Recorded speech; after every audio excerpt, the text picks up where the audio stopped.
Bueno, soy Mara.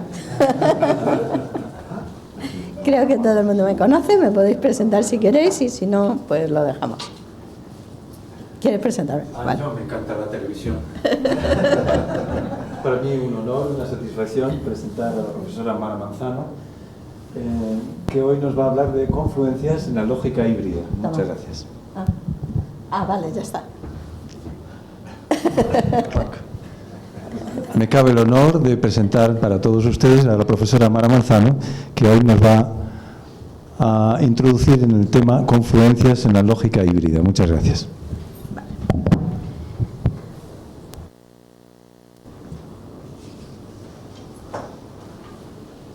Bueno, yo quería contar una cosa muy rápida, un poco la motivación para hacer esta lógica híbrida, ¿vale? Estos son los apartados que de alguna manera quisiera tratar. En primer lugar, tenemos a Reichenbach, que en el año 47 pues escribió un libro de lógica, y entonces en ese libro de lógica pues ya señalaba que el tratamiento de los tiempos verbales con solo 2 puntos de referencia es insuficiente. Es decir, que si solo tenemos 2 puntos de referencia, pues solo podemos hablar de presente, pasado y futuro. Aquí, si yo digo Alba cantó, entonces eso quiere decir que en el momento en el que yo estoy hablando hay un momento anterior en el que Alba cantó. Si yo digo Alba canta, pues quiere decir que el evento y el momento en el que estoy hablando coinciden. Y si yo digo Alba cantará, pues lo que estoy diciendo es que en el momento en que estoy hablando, un momento futuro, cantará. Pero, claro, hay otros tiempos verbales. Entonces lo que dijo Reichenbach es que además de esos 2 puntos de referencia, necesitamos un punto de referencia propiamente dicho, un tercero. Y entonces yo podré expresar, pues por ejemplo, Alba había cantado. Yo puedo estar hablando con Ángel y contarle pues que fui a Barcelona a oírla cantar, pero que cuando llegué Alba había cantado. ¿Qué estoy diciendo? Bueno, pues hay un momento en el que yo estoy hablando, digo que hay un momento anterior que es el punto de referencia y que en ese punto de referencia, que es cuando yo llegué al concierto, pues ya había cantado, ¿vale? Entonces, para eso yo necesito 3 puntos de referencia. De la misma manera, bueno, pues usando los 3 puntos de referencia, pues puedo expresar el pretérito imperfecto, que en realidad digo Alba cantaba, entonces ahí da la sensación de que en el momento del habla hay un punto anterior que se extiende a través del punto de referencia y del evento donde estaba cantando. Y también puedo expresar lo que normalmente pues se llama el futuro perfecto. Bueno, no, ha cambiado el nombre, ¿no? ¿Cómo se llama ahora? ¿Se llama futuro perfecto? Bueno, entonces aparece, digamos, prior. Él en el año 67 escribió un libro que se llama así, Pasado, Presente y Futuro, y entonces él se le considera, pues, en cierto modo, el padre de la lógica temporal. Eso es un tipo de lógica de las que hemos estado comentando, un tipo de lógica modal, que nos permite razonar, en este caso teniendo en cuenta la dimensión temporal. Se adopta lo que se podría denominar una perspectiva modal, y es que las fórmulas se evalúan relativizando su verdad a unos puntos que se especifican. Si son temporales, sería una lógica temporal, y si no, pueden ser de otro tipo. Y él introduce también una cosa interesante, que son los nominales para referirse a momentos del tiempo. O sea que yo, en cierto modo, puedo nombrar el 15 de enero, el hoy y cosas de ese estilo. Bueno, en principio, la idea al introducir esa lógica temporal es que vamos a tener unos nuevos operadores que en cierto modo van a calificar a nuestras sentencias. Si yo digo alguna vez en el pasado, lo puedo poner así, alguna vez en el futuro, siempre en el pasado, siempre en el futuro. Entonces, si estoy en el marco de una lógica temporal, pues yo en cierto modo puedo adelantar axiomas que yo considero interesante para mi concepción de la lógica temporal. Por ejemplo, puedo decir que lo que es verdadero fue siempre verdadero, que alguna vez sería verdadero. O lo que es verdadero siempre será verdadero, que alguna vez fue verdadero. Esto tiene más que ver con la relación que hay entre el pasado y el futuro. Pero yo puedo, por ejemplo, también pues poner un axioma, si me interesa, diciendo que hay un momento inicial. Pues lo puedo expresar diciendo que siempre en el pasado lo falso, como en ningún momento lo falso es verdadero, decir que siempre en el pasado lo falso es como decir que estás evaluando en ese momento inicial. O que hay un momento anterior en el pasado en el que el pasado de ese es siempre lo falso, ¿vale? Yo podría expresarlo así. Bueno, se pueden tomar ideas de ambos, de Reichenbach y Pryor, y entonces eso nos permite analizar con un lenguaje algo más rico esas expresiones temporales de las que estábamos hablando. Por ejemplo, para expresar Alba había cantado, que con flechas lo habíamos puesto así, decimos que en el pasado es cierto que hay un momento, y ese sería el momento en el que yo llego al concierto, en el que es cierto que en el pasado cantó Alba, ¿vale? Y de la misma manera, pues por ejemplo, Alba cantó, simplemente es decir que es verdad en el pasado, que hay un instante que coincide con el instante en que cantó, pues yo qué sé, las 12 de la noche, ¿vale? O Alba canta sería más simple. Vale.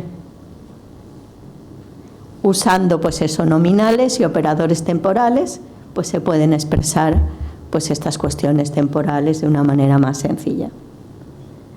Bueno, y entonces viene el año 94 cuando Patrick Blackburn pues introduce lo que se ha venido a denominar la lógica híbrida, que en realidad toma ideas de ambos. En la forma más elemental, pues nosotros tenemos en cierto modo a la Pryor términos para referirnos a instantes de tiempo, por una parte. Y por otra parte,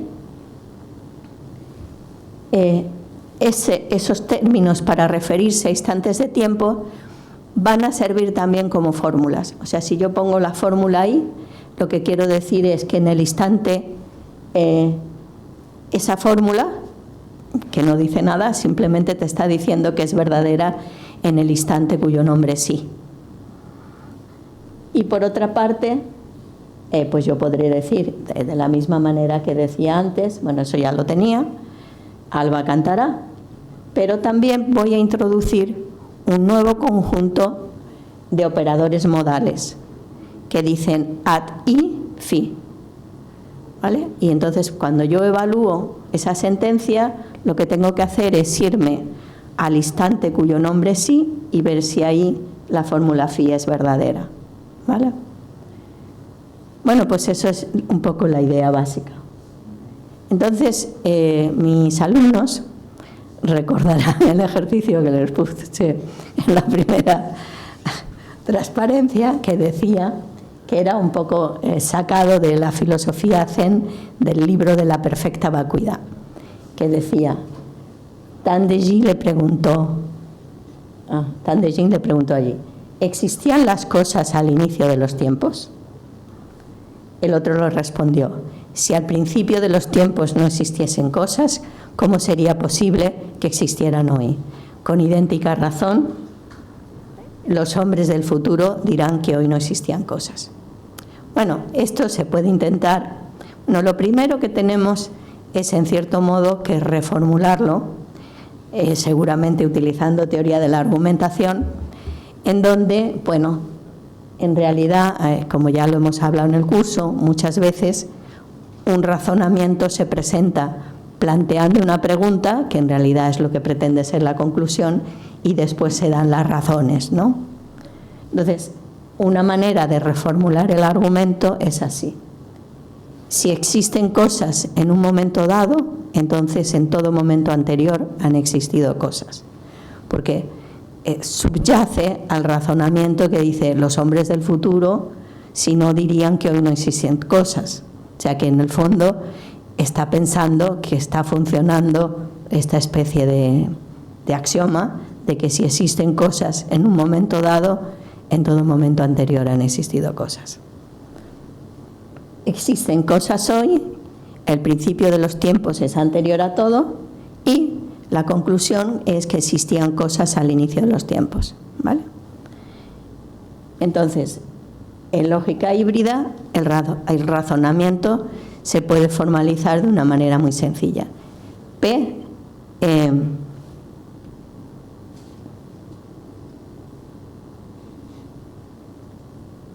O sea, para que recordáis, ¿no?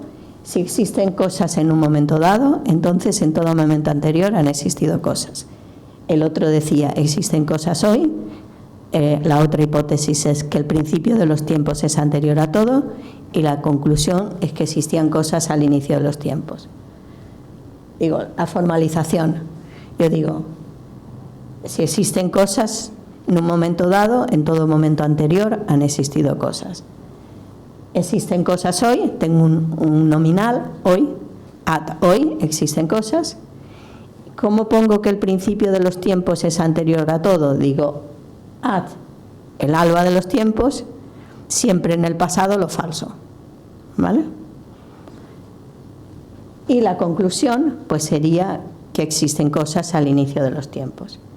Esto se puede derivar siempre que tengamos una especie de axioma de tricotomía que dice que dados dos instantes de tiempo, o bien A y H coinciden, o bien A es anterior a H, o bien H es anterior a A, ¿vale? O sea, usando estas cosas en una lógica meramente proposicional puedo hacer esto. Bueno, entonces ahora eso sería simplemente un lenguaje híbrido pero proposicional, es decir, que no se entra en el contenido de las proposiciones más allá de lo que te puedan dar las conectivas. Pero si se quiere un lenguaje más rico, un ejemplo paradigmático es el que introdujo, unos dicen Montag, otros Montague. Bueno, Montague, vale. En particular, bueno, tiene varios, pero tiene uno que es este del The Proper Treatment of Quantification, que lo que intenta, o sea, un poco la idea es que los lenguajes naturales pueden ser investigados de la misma manera que los lenguajes lógicos artificiales. Entonces él emplea, entre otros recursos, la teoría de tipos. En realidad emplea la teoría de tipos tal y como la introdujo Alonzo Church, pero que en el fondo está basada en la teoría de tipos de Russell, que a su vez la introdujo para evitar las paradojas autorreflexivas, la paradoja del mentiroso y demás. Simplemente la idea intuitiva es que nuestro universo no es plano, sino que de alguna manera está organizado como en jerarquías. Tenemos individuos, tenemos conceptos, conceptos de conceptos, conceptos de conceptos de conceptos, y que muchas veces el problema viene que tenemos un lenguaje plano en el que no podemos de alguna manera distinguir entre esos niveles. Y lo que decía Russell es que si tenemos un lenguaje en el que se distinguen niveles, pues la paradoja ya no se va a producir. Es decir,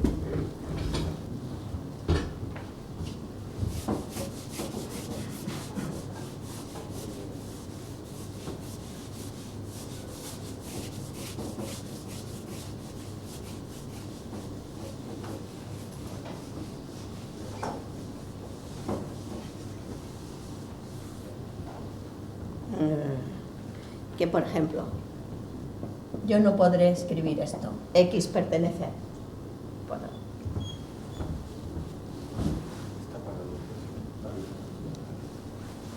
En el lenguaje de la teoría de tipos, yo ya no podré escribir X pertenece a X.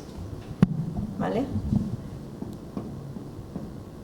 Porque de alguna manera hay un salto de nivel entre lo que está a la izquierda y lo que está a la derecha. Esto podría ser un individuo y esto un concepto, esto podría ser un concepto y esto un concepto de un concepto, pero entonces requeriría usar variables distintas, que es lo que hace Russell. Y entonces la paradoja del mentiroso, tal y como la contaría Russell, ya no se puede expresar. Creo que os la he contado en clase, ¿no? ¿No? Bueno, si no os la he contado, después os la cuento. No, si queréis. Vale. Bueno, pues entonces ese lenguaje, como digo, es muy rico e incluye el abstractor lambda, que es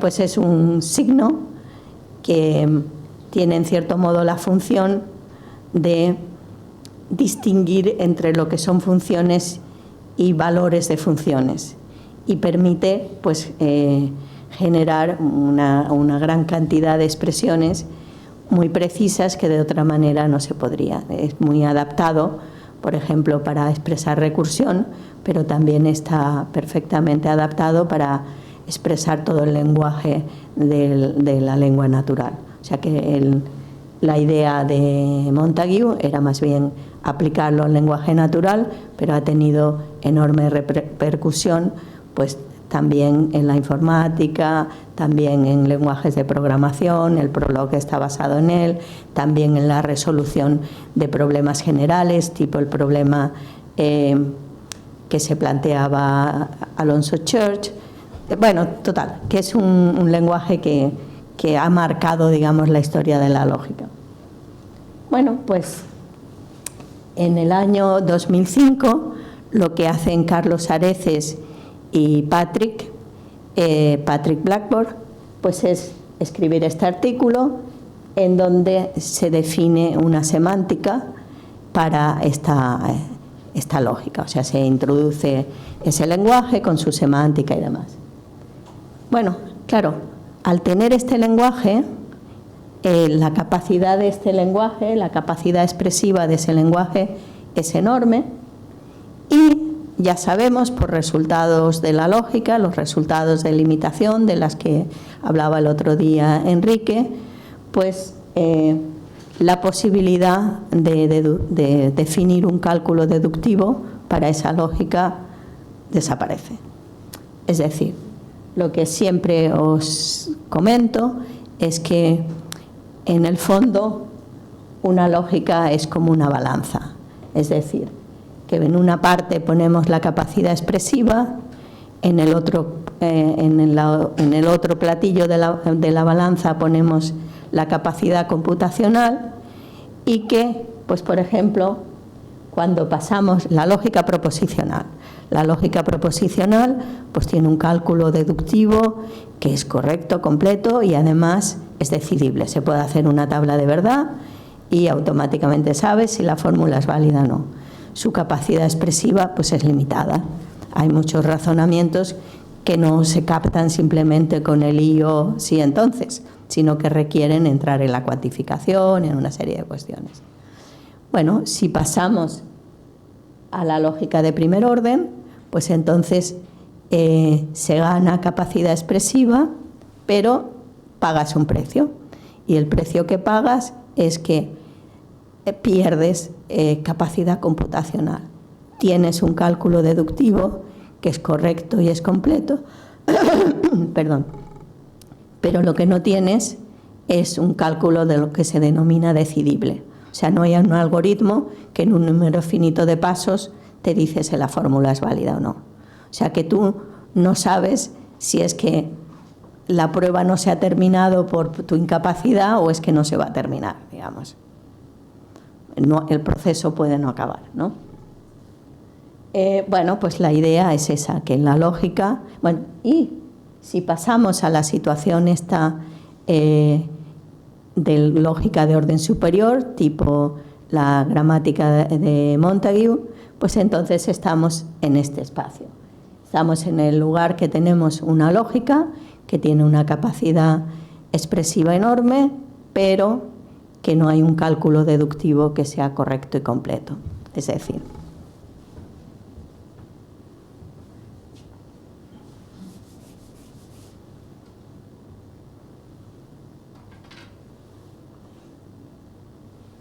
a ver.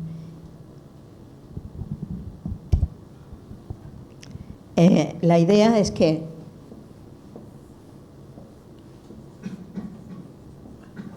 cuando yo introduzco un lenguaje formal, pues tengo una colección de fórmulas. Entonces, cuando yo introduzco la semántica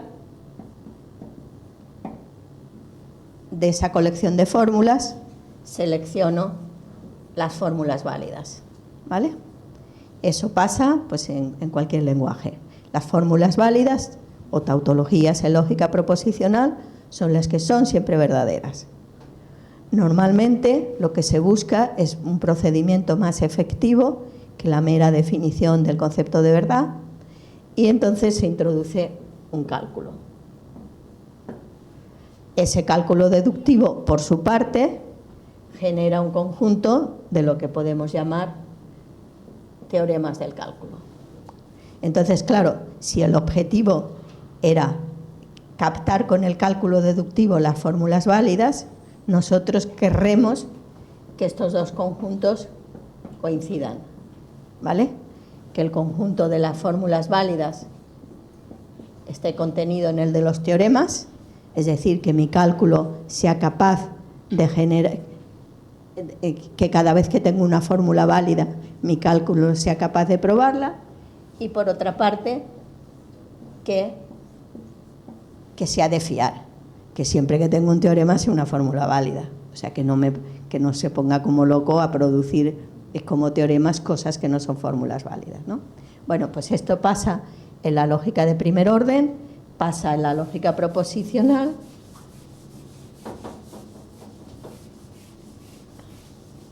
pero lo que estoy comentando es que en la lógica de orden superior, pues yo tengo aquí el conjunto de las fórmulas válidas. Esto no pinta nada.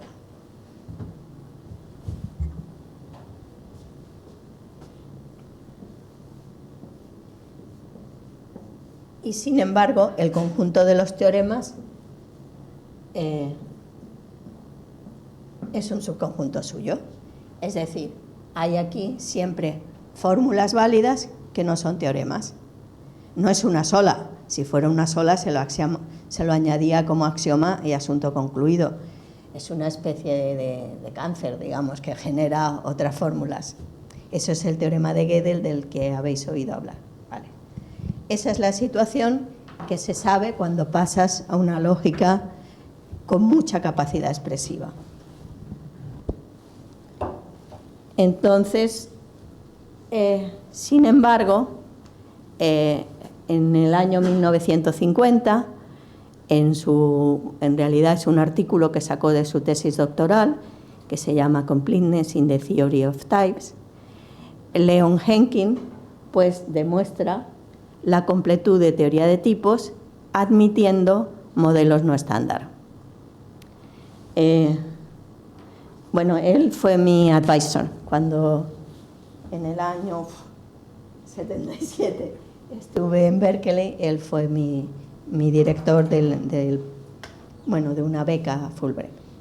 ¿Cuál es la idea de Henkin? Bueno, yo tengo en los modelos estándar y sé que con los modelos estándar el conjunto de las fórmulas válidas es muy grande, pero seguramente la idea de modelo que yo estoy usando en los modelos estándar es muy restrictiva.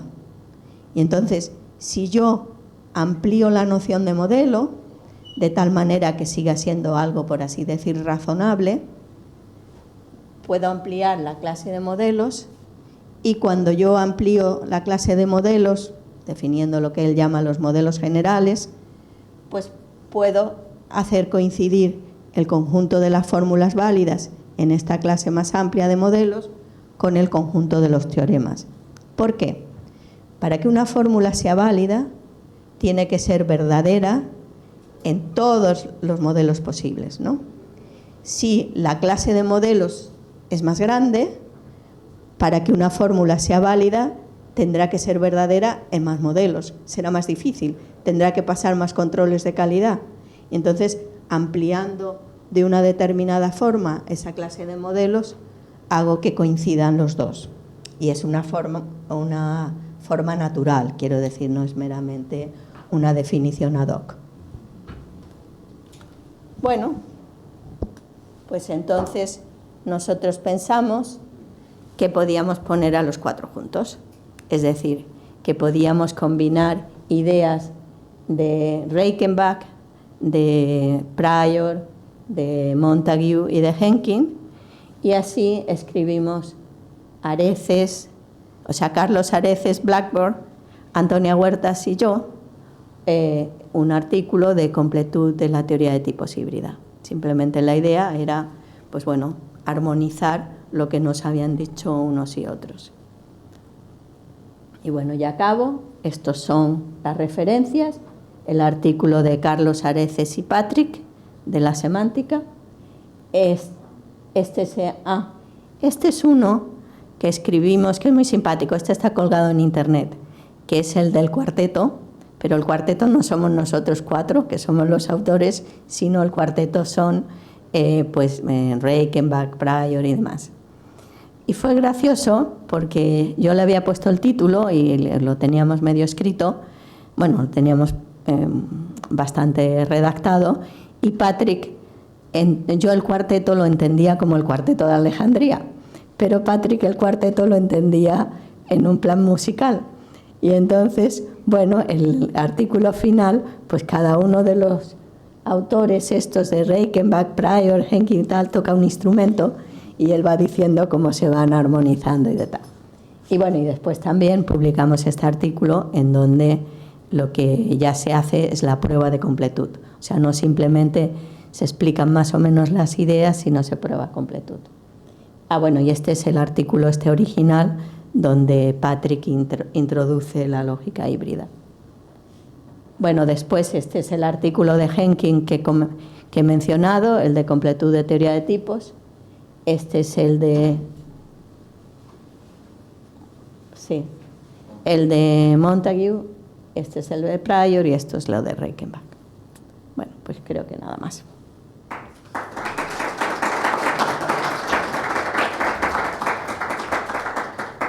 ¿Alguna pregunta? ¿O pasamos a lo del pluralismo? Vale. Puede ser. Solo primero es un pequeño comentario al hilo de una observación, después sí tengo una pregunta concreta. Como has ilustrado muy bien la cuestión de la paradoja de Russell con respecto a la membresía, solo ilustrar, hilando con mi presentación, que eso monta tanto como que el diagnóstico que hizo Russell del problema consiste en pensar que equivocadamente pensó que tenía una fórmula bien formada al principio y después dijo, ni la membresía ni su negación tienen sentido, son coherentes, en ningún caso expresan proposición. Eso en el esquema anterior montaría tanto como reclasificar la paradoja como una falacia. Falacia, no tengo proposición, no puedo enganchar razonamiento, ahí hay un hueco de razonamiento. Bárbaro. Y mi pregunta concreta, Mara, ahora sí, gracias. Era, estáis haciendo teoría de tipos en estas lógicas híbridas. ¿En esa circunstancia se cuantifica sobre instantes en algún momento? No, en principio es general. O sea, en el artículo que hemos publicado, estamos en una lógica híbrida en donde la cuantificación, digamos, es sobre un universo común. Digamos, solamente es una S5, tenemos la barca. Sin embargo, a estos días que han venido aquí Patrick y hemos estado trabajando, que es el nuevo proyecto, entonces sí que se da pie a otro tipo de cuantificaciones, es decir, que los universos cambian con los distintos mundos, incluso que pueda haber variables que sean puramente intencionales y no solo la interpretación, o sea que ahí hay un abanico de posibilidades muy grande. Es decir, que los instantes temporales no son habitantes de los mundos. ¿O tenéis, Barkham significa que existen los mismos instantes de tiempo en todo el mundo? No, o sea, la que estamos desarrollando no es en principio una lógica temporal, es una lógica modal que tú le podrías añadir axiomas temporales si quisieras reconvertirla en una lógica temporal, pero en principio el marco es general. Digamos, los mundos pueden ser momentos de tiempo o cualquier otra cosa, o sea, pueden ser estados de una máquina, pueden ser personas que piensan de distinta manera, pueden ser lo que quieras. Bien, gracias. Sí, no, mi pregunta iba también un poco en la dirección esta de que dijeras de qué forma es natural todavía esa semántica. ¿Me explico? Es decir, la descripción. No. Sí, claro, cuando tú has dicho, hombre, si nosotros pasamos a considerar modelos no estándar, todavía tenemos una la semántica que es de natural. Claro, algunos de los que están aquí han podido pensar, se está haciendo trampa, porque en el fondo estás ajustando como quieres, como cuán natural es, porque ahí es donde se juega la partida. Pues sí, es muy natural. Muy natural. A ver. Muchas gracias por la pregunta. ¿Dónde estás? Vale.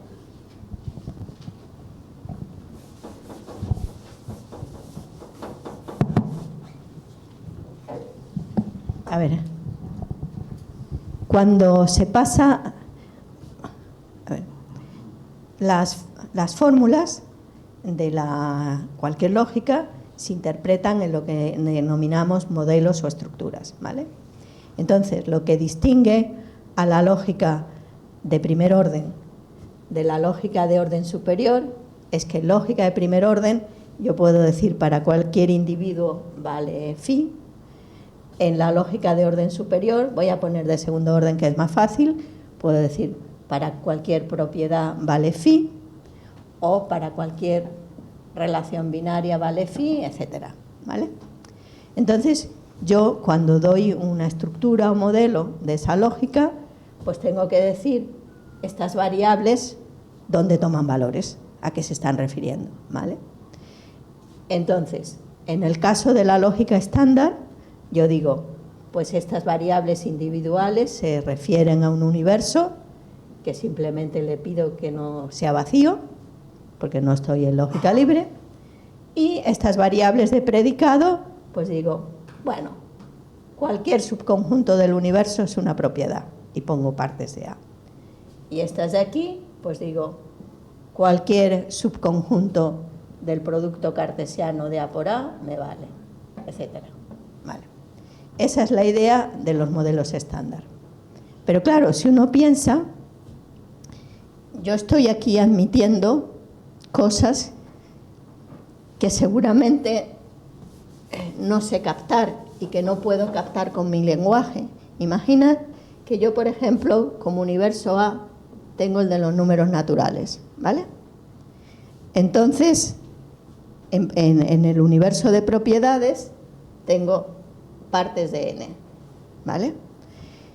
Entonces, aquí tengo lo que se denomina una cantidad numerable de elementos. Sin embargo, aquí tengo una cantidad supernumerable de elementos, es decir, tantos elementos como números reales. Resulta que el lenguaje formal, o sea, fórmulas, yo solo tengo una cantidad numerable de elementos, no tengo más que números naturales. Luego, en este caso, yo estoy admitiendo un montón de entidades simplemente bajo la propiedad muy poco descriptiva de ser un subconjunto de n. Pero son propiedades que yo no puedo describir con mi lenguaje formal, porque no tengo fórmulas suficientes. O sea que incluso desde un punto de una manera muy vasta, yo me doy cuenta de que aquí yo estoy tomando entidades que no puedo controlar de ninguna manera con mi lenguaje formal. Entonces, lo que yo hago en realidad en los modelos generales es decir, bueno, yo al menos querré todo lo que con mi lenguaje pueda definir. Entonces, sí que es se puede interpretar como nominalismo, lo que se quiera, pero al menos yo querré tener las entidades que yo pueda nombrar y definir. Y en ese sentido yo creo que es natural, que no es una solución ad hoc.